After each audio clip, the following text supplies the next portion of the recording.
여리고에 이르렀더니 예수께서 제자들과 허다한 무리와 함께 여리고에서 나가실 때에 디메오의 아들인 맹인 거지 바디메오가 길가에 앉았다가 나사렛 예수시란 말을 듣고 소리질러 이르되 다윗의 자손 예수여 나를 불쌍히 여기소서 하거늘 많은 사람이 꾸짖어 잠잠하라 하되 그가 더욱 크게 소리질러 이르되 다윗의 자손이여 나를 불쌍히 여기소서 하는지라. 예수께서 머물러 서서 그를 부르라 하시니 그들이 그 맹인을 부르며 이르되 안심하고 일어나라 그가 너를 부르신다 하매 맹인이 겉옷을 내버리고 뛰어 일어나 예수께 나아오거늘 예수께서 말씀하여 이르시되 내게 무엇을 하여 주기를 원하느냐. 맹인이 이르되 선생님이여 보기를 원하나이다. 예수께서 이르시되 가라 내 믿음이 너를 구원하였느니라 하시니 그가 곧 보게 되어 예수를 길에서 따르니라. 아멘. 할렐루야. 벌써 셋째 날이 되었습니다. 어제 말씀은 성실해야 된다고 했습니다. 다 잘 되길 원하고 또 다 성공하길 원하지만 잘 되는 사람, 성공한 사람이 적은 이유는 처음 가졌던 마음과 끝까지 가는 마음이 다르기 때문에 그렇다고 그랬어요. 전날 가졌던 마음 갖고 끝까지 변치 않고 가다 보면 여러분도 모르는 사이에 놀라운 은혜와 기적의 역사가 일어날 줄 믿습니다. 누가 어디에 머물러 있는가가 굉장히 중요합니다. 베들레헴이 유명하게 된 것은 거기에 예수님이 태어났기 때문에 그렇습니다. 십자가가 유명하게 된 것은 강도가 매달려 있기 때문이 아니라 예수님께서 우리 온 인류를 대신해서 십자가에 못 박혔기 때문에 십자가가 귀중하게 된 겁니다. 아름다운 집이 중요하지만 그 집에 누가 살고 있느냐에 따라서 역사가 달라지고 또 모든 것이 달라지게 됩니다. 똑같은 대구를 살았더라도 세종대왕이 있을 때는 훈민정음이 이렇게 나오게 돼서 많은 백성의 평화를 주었지만은 세조가 머물렀을 때는 피비린내는 역사가 진행되었습니다. 히틀러가 머물러 있었던 것은 살인과 폭행이 일어났지만 청교도가 머문 곳에는 교회가 생기게 되고 광산이 발굴되게 되고 예배가 있었던 겁니다. 예수님 머물렀던 건 어떻습니까? 언제나 사랑이 전파되고 구원과 이정의 역사가 일어났습니다. 오늘 본문에 보게 되면 맹인 바디메오의 곁에 예수님의 발걸음이 머물렀을 때 맹인 눈을 뜨는 역사가 일어났던 겁니다.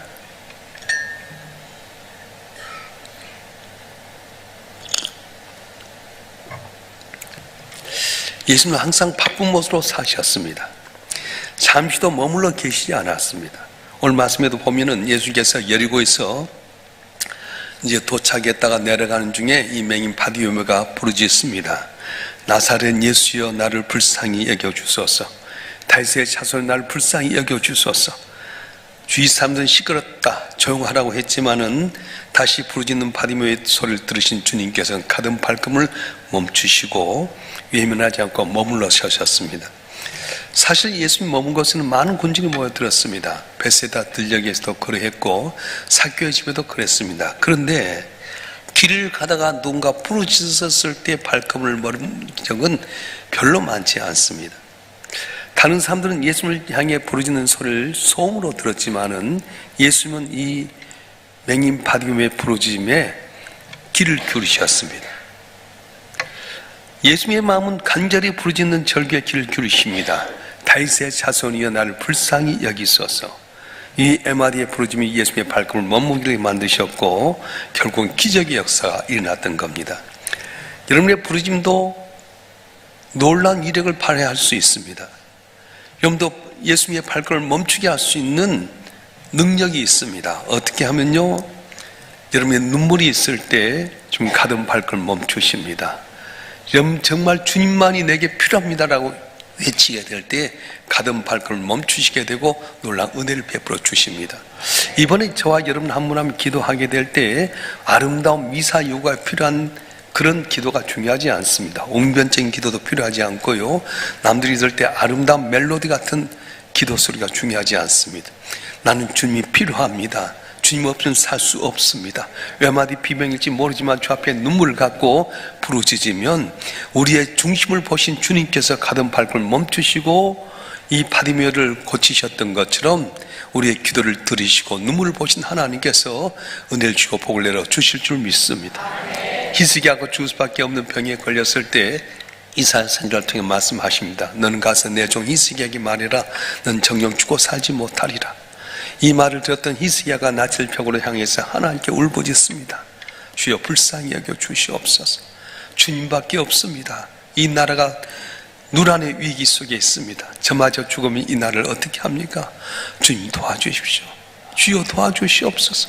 왕이지만 부끄럼 없이 눈물을 하염없이 흘릴 때에 성 밖을 나가기도 전에 주님께서 이사야에게 말씀합니다. 이사야야, 내 종 히스기야가 내게 부르짖는 소리를 들었고 눈물을 보았노라. 너는 가서 그로 하여금 3일 만에 네가 살아나겠다 해라. 그리고 무화과 나무를 진이겨서 아픈 곳에 발라라. 무화과가 무슨 힘이 있겠습니까? 주님은 울부짖는 히스기야의 기도를 들으셨어요. 울고 있는 히스기야의 눈물을 보셨어요. 오늘도 마찬가지입니다. 나는 주님밖에 없습니다. 주 앞에 하염없이 눈물을 흘리고 주 앞에 부르짖으면 가던 발걸음 멈췄던 주님께서는 오늘도 저와 여러분 한 분 한 분 앞에 쓰셔서 여러분 온한 손을 응답해 주시고 복을 내려 줄 줄 믿습니다. 창세기 21장에 보게 되면 하갈과 이스마엘이 쫓겨나가지고 광야에 있을 때 멀게 다 떨어졌습니다. 비록 아브라함의 후처였지만은 사라에 의해서 미움받아서 쫓겨났던 하갈과 이스마엘, 월급에 다 떨어질 때 어머니와 이 이스마엘이 울부짖을 때에 하나님께는 이스마엘의 눈물을 보고 그에게 샘물을 허락해 주셨습니다. 여러분 예전에 한번 제가 소개했던 적이 있습니다. 37살에 맹인이 되어서 예수를 영접해 목사가 되었고 지금도 하나님 영광을 돌리고 있는 삽입 맹인 선교회와 교회를 담당하고 있는 안요한 목사님 고백의 글입니다.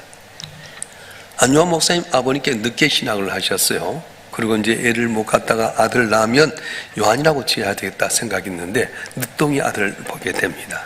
그래서 요한이라는 이름을 주었는데 이 요한이 자라면서 교회가 싫었어요. 가난하기도 했지만은 목사의 아들인데 네가 이렇게 할 수 있느냐, 똑같이 친구들과 같이 행했는데도 불구하고 목사의 아들이기 때문에 너 목사의 아들이 왜 이러냐 말 때문에 정말로 교회 나온 것이 싫었습니다. 그래서 압박감에 눌려서 반항의 세월을 보내다 어느 날 주일날 교회 앞에 이렇게 써붙였어요. 하나님이 없느니라. 안요한 가로 열고 내가 복음 1장 1절. 얼마나 아버지가 복장 터지고 엄마가 힘이 들었겠습니까? 그래서 이 어린 아들을 데리고 어머니가 저수지로 갔습니다. 어머니 다리하고 이 아들 다리를 묶어놓고 너 안 하고 죽자. 목회하는 아버지의 도움은 되지 못하지만 네가 이렇게 어렵게 하면 어떻게 하니? 그랬더니 안요한이 하는 말이 어머니 난 정말 하나님이 싫어요. 난 어머니가 싫은 것 아니에요. 엄마 용서해 주세요. 그래서 결국 용서를 빌어서 이렇게 풀어주었다 합니다. 이 요한이는 외국의 대학을 나와서 미국 외국어 교관으로 발령을 받아서 미국 출국을 준비하고 있을 때 어느 날 갑자기 눈알이 희미해지면서 안 보이기 시작했는데 결국 실명하고 말았습니다. 그때 나이가 37살이었습니다. 결혼해서 2딸이 있었고 아내가 있었습니다.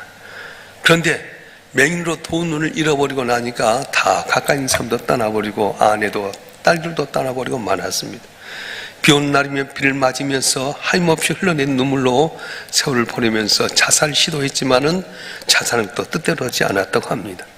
대낮에 눈물을 흘리고 다니면 다른 사람들이 미치다고 할까 봐서 오히려 비가 오는 날 비 맞은 것 같이 느껴지기 때문에 오히려 비 오는 날이 더 좋았다고 합니다. 그러던 어느 날 낙심한 채 지쳐 쓰러져 있는 그에게 잠이 들었는데 살며시 하나님께서 나한테 음성을 주셨어요. 그것이 요한복음 1장 5절과 6절의 말씀이었습니다. 맹인이었기도 보지 못하지 않습니까? 근데 요한복음 1장 5절과 6절의 말씀을 보아라. 그 내용이 뭐냐면 내가 너를 떠나지 아니하면 버리지 아니하리니 마음을 강하게 하라 담대하라 이런 말이었어요. 우리 한번 요한복음 1장 5절과 6절의 말씀 한번 읽어볼까요? 1장 5절부터 한번 보겠습니다. 시작. 내 평생에 너를 능히 대적할 자가 없으리니 내가 모세와 함께 있었던 같이 너와 함께 있을 것입니다. 내가 너를 떠나지 아니하며 버리지 아니하리니 강하고 담대하라. 너는 내가 그들의 조상에게 맹세하여 그들에게 주리라 한 땅을 이 백성에 차지하게 하리라. 아멘. 내가 너를 떠나지 아니하며 버리지 아니하리니 마음을 강하게 하라 담대하라. 안요 안에 눈물을 보셨던 겁니다. 지금도 우리 주님은 부르짖는 교회에 발걸음을 머물러 계십니다. 예수님을 부르는 맹인의 눈을 뜨게 하십니다. 때로는 육신의 눈으로 볼 수 없는 하나님의 비밀한 것을 보게 만드신 겁니다. 예수님을 부르는 불쌍한 영혼을 건져 주십니다. 여러분도 가던 예수님의 발걸음을 멈추게 할 수 있습니다. 어떤 자가 간절히 사모하고 저 앞에 눈물로 아뢰는 자, 저 앞에 외치는 자에게 주께서는 발걸음 멈추고 도우시는데, 이번 새벽기는 미사 여구의 기도 필요 없습니다. 웅변적인 기도 필요 없습니다. 나는 주님밖에 필요 없습니다. 이 문제 주님 아니면 해결하지 못합니다. 눈물 흘리고 외마디 비명이라도 주님 앞에 아뢰게 되면 걸음을 멈추시고 맹인 바디메오 눈을 뜨게 하셨던 주님께서 놀라운 기적으로 여러분의 삶 가운데 놀라운 은혜를 주실 줄로 믿습니다.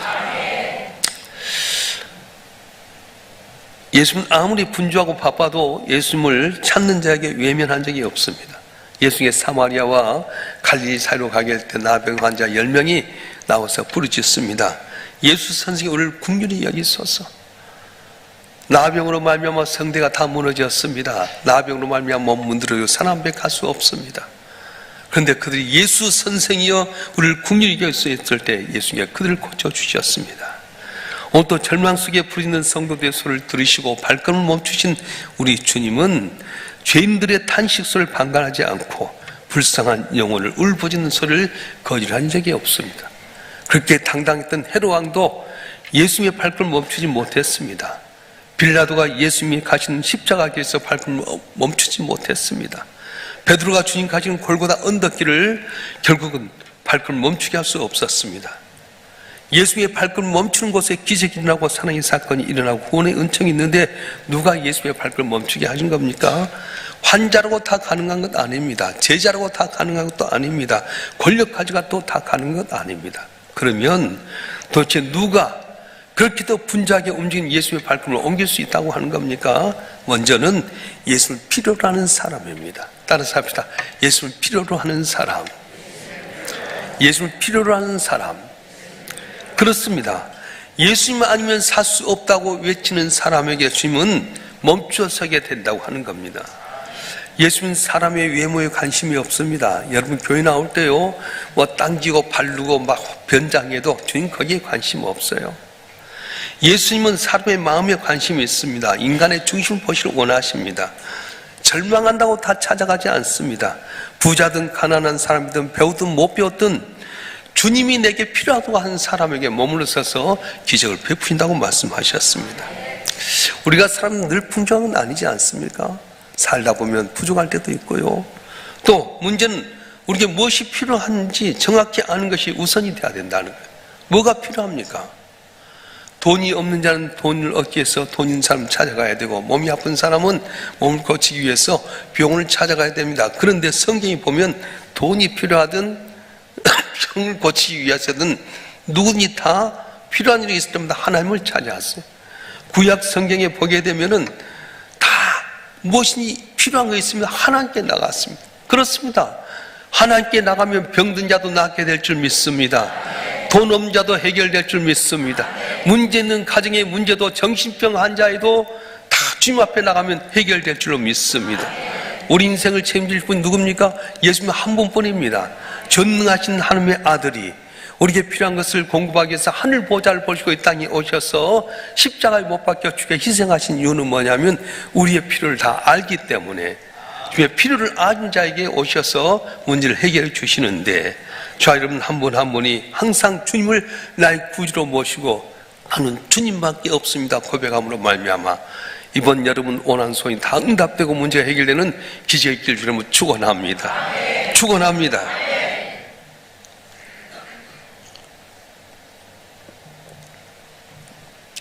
예수님이 발걸음을 멈추게 한 것은 예수를 필요하는 사람에 멈추지만은 간절히 사모하고 찾는 사람에게 주님은 발걸음을 멈추셨어요.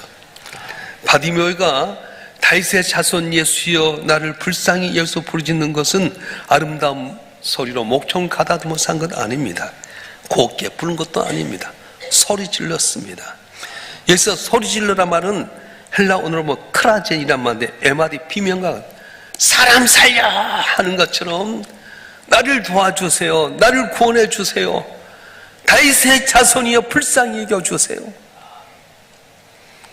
마태복음 5장에 15장에 보면 흉악하게 빈딸을 데리고 있었던 그 어머니가 수로보니 여인과 자기 동네에 왔던 예수님 앞에 부르짖습니다. 다윗의 자손이여 나를 불쌍히 여겨주소서. 예수님 들은 척만 척합니다. 그런데 이 여인은 거기에 아랑곳 앉아서 다윗의 자손이여 나를 불쌍히 여기소서. 제자들이 주님 너무 시끄럽게 하니까 빨리 고쳐서 번역해 주십시오. 그런데 예수님 청천벽력을 말씀합니다. 자녀의 떡을 취하여 개들에게 주기 마땅치 아니하니라. 그 많은 사람들 앞에서 다윗의 자손이 나를 불쌍히 여겨달라고 외치는 이 여인에게 계치까지 했습니다. 그럼 같으면 어떻게 하겠습니까? 근데 이 여인은 말합니다. 주여 옳습니다. 나는 개입니다. 개도 주님의 상에서 떨을 부스를 먹습니다. 부스에게 은혜를 주시옵소서. 그때 주님의 얼굴이 달라지면서 여자야 내 믿음이 크도다 네 손대로 되려 했더니 그 시로 그의 딸이 낳는 역사가 있었던 것입니다. 지금 우리나라가 참으로 어렵습니다. 경제도 어렵고 정치도 불안정하고 내일을 알지 못합니다. 이럴 때 구해야 될 게 참 많지 않습니까? 경제가 회복이 돼야 되겠고요. 이럴 때 뭐 구조조정도 해야 되겠고요. 환율을 낮추기 위해서 정부가 또 개입도 해야 되겠고요. 또 북한은 호시탐탐 노리고 있는데 누가 손을 잡아야 되지 않습니까? 물론 필요합니다. 그런데 가장 필요한 것이 무엇이냐 하면 바로 예수님이라고 하는 거예요. 주님이 오시면 능치 못함이 없을 줄 믿습니다. 사람이 문제 해결하지 않습니다. 여태까지 대통령 세웠지만 대통령들이 다 잘했습니까? 언제나 대통령 끝나면 후유증이 있고 부작용이 있고 감옥 가고 다 어렵지 않습니까? 뭐가 필요합니까? 정치가 안정되고 경제가 회복되고 이 나라가 정말로 하나 되고 오늘 권사님 기도했던 것처럼 깊은 이념의 골짜기에 메어지려면 어떻게 해야 됩니까? 사람 힘으로 하지 못합니다. 주님밖에 없습니다. 주여 도와주시옵소서. 주님 앞에 부르짖고 간구하면 우리도 모르는 사이에 돕는 성결을 통해 이 나라 이 민족의 복을 받는 귀한 은혜가 있어질 줄 믿습니다. 6.25 때 우리가 낙동강까지 밀려갔잖아요. 인천 상륙 작전의 확률은 1000분의 1이었다 합니다. 가능성이 전혀 없었습니다. 1%의 가능성만 있으면 하겠다고 했던 메가더 장군. 그때 이승만 대통령은 부산에서 교회 장로님과 목사님 모아놓고 이 나라 민족을 기도해달라고. 그래서 날씨가 완전히 전혀 생각지 못하게끔 전혀 바꿔져서 인천 상륙작전 하면서 역전되는 역사가 있었어요. 그래요. 기도만이 살 줄 믿습니다. 간절히 사모하고 찾는 사람에게 은혜를 주시는데 이번 기회를 통해서 간절히 사모하실 줄 축원합니다. 부르짖기를 주님으로 축원합니다. 주께서 역사하시고 복을 줄 줄 믿습니다. 이사야서 58장 9절 말씀 상반절만 읽어볼까요? 이사야서 58장 9절 말씀 시작. 내가 부를 때 나 여호와가 응답하겠고 네가 부르짖을 때 내가 여기 있다 하리라. 아멘. 다시 한번 시작. 내가 부를 때는 나 여호와가 응답하겠고 네가 부를 때는 내가 여기 있다 하리라. 아멘. 진정으로 주님을 만나겠다는 간절함이 있을 때 주님께서는 내가 너와 함께 있겠다, 내가 너를 도와주겠다 말씀하고 계신 겁니다. 여러분의 정말로 영적인 갈급함이 있습니까? 다윗의 자손이여 나를 불쌍히 여겨달라고 하는 부르짖음이 있습니까? 이번 기회를 통해서 여러분 영적인 목마름 속에 간절히 부르짖어서 꼭 응답받는 여러분이 되었으면 좋겠습니다.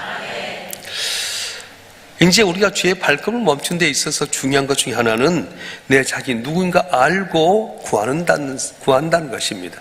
따라서 합시다. 자신이 누군 줄 알고 구하는 사람입니다.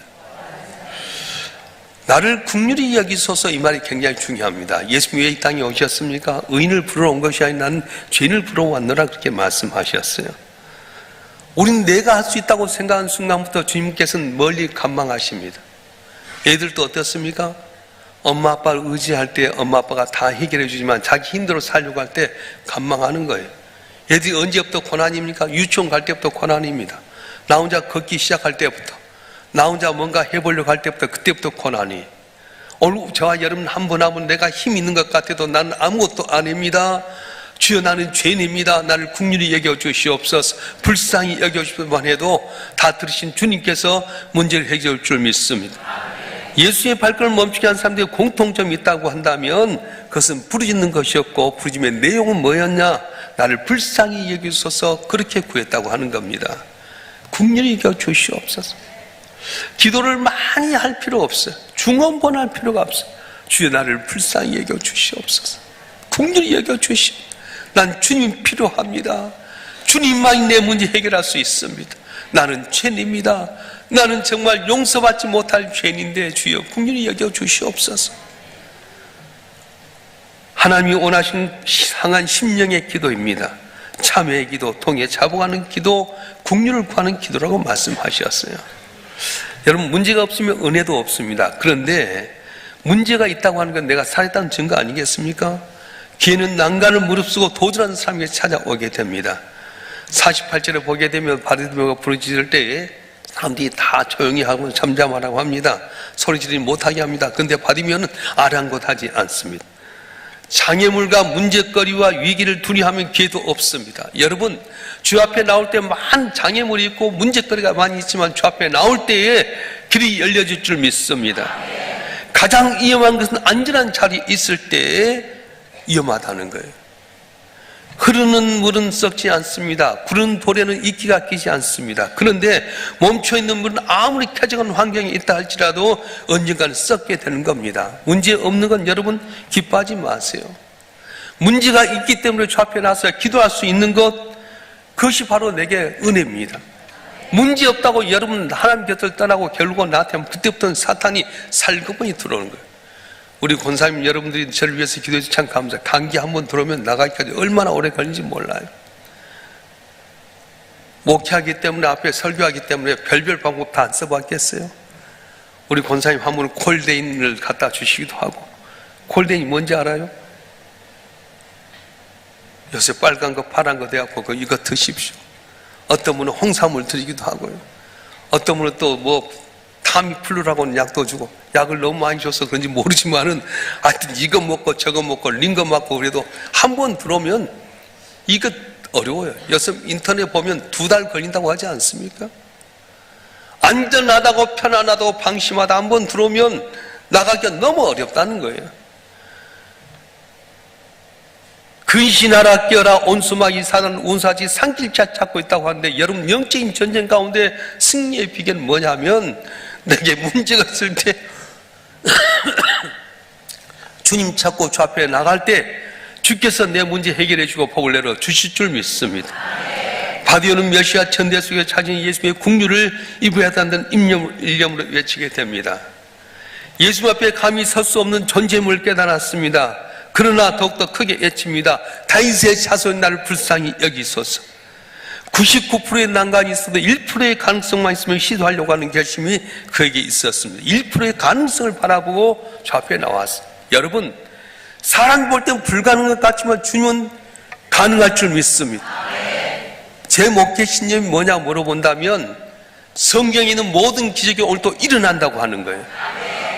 그래서 여기까지 왔지 않습니까? 남이 하지 못한 일을 하게 된 거예요. 남이 보지 못한 거 됐고요. 견디게 된 이유가 뭐냐면, 오늘 또 살아계신 주님은 우리 함께 한다는 믿음을 가졌더니 때리다 돈 은혜로 연단해 주시고요. 오히려 기도하게 만드셨잖아요. 올해 이제 강북 우리가 이제 총회장을 뽑는데, 부총회 뽑는데 강북, 강남, 서부, 중부, 동부 5지역이 돌아가요. 우리가 있는 강북 지역이 8개 노예밖에 없어요. 다른 데는 14개, 15개씩 있는데, 아마 우리 교회가 잘 됐으면 또 거드름 피고 부총회장 나간다고 건들건들 할 것 같았는데, 하나님께서 힘들게 하신 게 은혜다라는 생각이 들어요. 아멘도 안 한 겁니다. 부총회장, 총회장 아무것도 안 해요. 주님이 중요하잖아요. 내게 있는 고난이 오히려 주님께 가까이 가면 복이라고 했던 것처럼 여러분 가운데 문제가 있는 것을 감사하길 주님은 축원합니다. 애타게 부리는 소리가 예수께 들렸습니다. 희망도 없고 끝도 없고 절망 속에 평생 거지로 살았던 바디메오에게 희망의 소리가 마침내 들리게 됐습니다. 49절 보겠습니다. 49절 시작. 예수께서 머물러 서서 그를 부르라 하시니 그들이 그 맹인을 부르며 이르되 안심하고 일어나라, 그가 너를 부르신다 하매. 아멘. 주님 머물러 서서 그를 부르신다고 하는 말씀입니다. 얼마나 반갑습니까? 그는 이것저것 생각 없이 급박한 상황을 이렇게 표현하는데 50절 말씀 보겠습니다. 50절 말씀 시작. 맹인이 겉옷을 내버리고 뛰어 일어나 예수께 나오거늘. 아멘. 잘 아시다시피 소경 거지에게는 겉옷이 생명입니다. 오늘 밤에 이 겉옷 없으면 추위에 떨어 죽을 수밖에 없습니다. 그런데 주님이 멈춰서 널 부르신다 하니까 자기 생명 같은 가장 소중한 겉옷을 버려두고 주님 앞에 나가게 됐던 겁니다. 이게 바로 탁월한 선택입니다. 기회는 제대로 선택한 자의 것입니다. 제자들의 배 소유와 가족을 뒤로 하고 쫓았던 상황과 비슷합니다. 밤이 맞도록 그물 일했지만 빈 그물이었던 베드로에게 나를 따라오너라 했더니 그물도 버려두고 배도 버려두고 요한과 야고는 아버지까지 버려두고 따랐습니다. 그렇습니다. 아브라함의 복에 근원될 수 있는 비결이 무엇입니까? 본토 친척 아버지를 떠나서 내가 내게 지시할 곳으로 가둘게 그 말씀을 순종했더니 복에 근원되는 역사가 있었습니다.